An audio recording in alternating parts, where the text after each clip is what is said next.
Does anybody know what the next step would be to solve for C? Anguilas eléctricas. You don't have your thoughts straight on something, this is where the repair needs to happen. How do we solve inner city problems? How do we solve financial literacy in young people?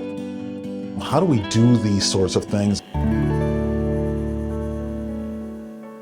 I'm a litigator by trade. I spent 24 years as a litigator in some form or fashion in Southeast Wisconsin. And when this opportunity presented itself to me, I said, if I can get these kids to do something different before they make the decisions that wind them up in the criminal justice system, then I've done some real crime prevention. We've really changed some lives at that point. Right now. Perfect timing. Okay, here you go.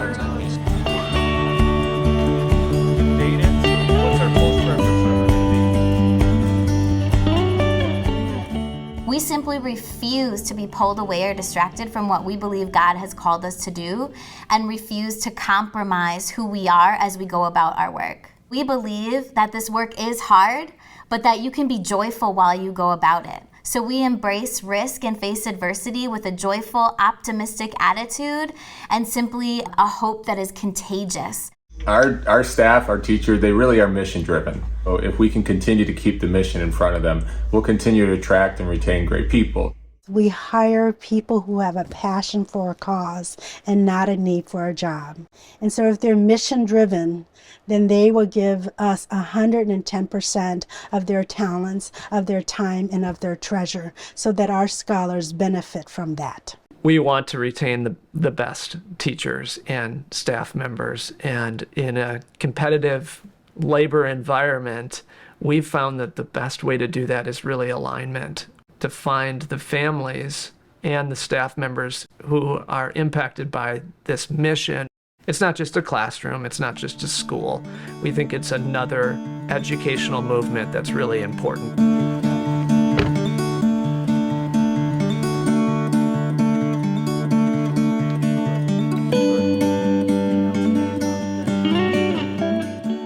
The faculty and staff here are very team-oriented. It all goes back to what are the different gifts and talents that every person on this staff has, and how can we best utilize them as a whole. The vocation of teaching is at the core of all we do here, and the desire to be of service. There's not one person who works in this building that is not valuable. And I always tell the kids that from the person who cleans the floor at night, to the person who answers the phone at the desk, to the librarian, every single person here makes sure that our building is ready to go, that everything that you need in order to be successful at your job of learning every day can be achieved and accomplished.